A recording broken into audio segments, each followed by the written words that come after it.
أحمد مدوب وان تاجر سنهاي جبلان وان تاجر سنهاي جبلان فرحات وان كتشفنا وحن كتشفنا وأيجا مدحوينك مقرن ساي دامنا مقرن هيانو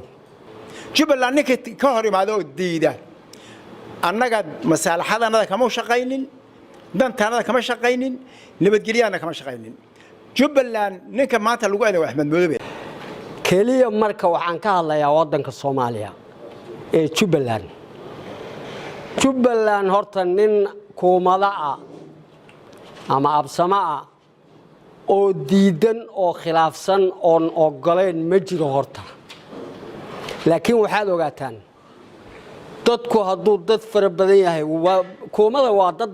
fara badan oo beel away lagama waayi karo qof mucaarad ah iyo qof ma garanaysaa si oo hadla kale lagama waayi karo midda kale hadalkaad keenteen waan ka qaabilay dawladdaasna wax ilaahay burtay Jubbaland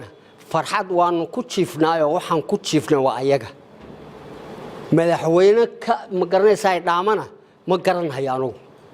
انتو قبصدينا عقونسي iyo ma garanaysaay magac badan baa ya noo ziyaaday marka taasna waa inaad saa ku ogaataan aadanka ah waxaad moodaa marka la hadlayo dadka inay masaalixdooda aad u garanaynin annagu qaxooti baan soo galay waan baaba'sanayn maantana dawlad baan yeelanay maanta qaxooti min dawlad laba dawladood oo labada isku abuuran oo leenahay baa jira dawladda Kenya iyo dawladda Jubbaland ninka ka hor imaado oo diida annaga masaalixadana kama shaqaynin dantaana kama shaqaynin nabadgelyana kama shaqaynin Jubbaland ninka maanta lagu aaday Axmed Mudoobe Jubbaland ninka diido waa nin qadiyadiisa diidi Jubbaland ninka diido dalka soo nin un madax kama noqdeen Axmed Mudoobe intuu dalka qabsanin oo Jubbaland waa la qabtay rag baa la qabtay khayr Allah wada siiyay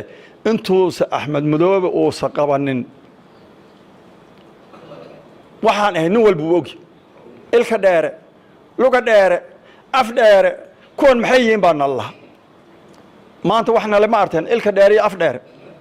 maya waa xorbaana kuwa macaaradka aan dhamaysta adeero kuwa macaaradka ee askar baan qoraynaa baar dheeraan u qoraynaa kanaan u qoraynaado gurahayo kol hore Axmed Mudoobe walaa baar dheer walaa Kismaayo walaa meesha la dhaw bu'aale yuu qaban lahaa adduunka diidan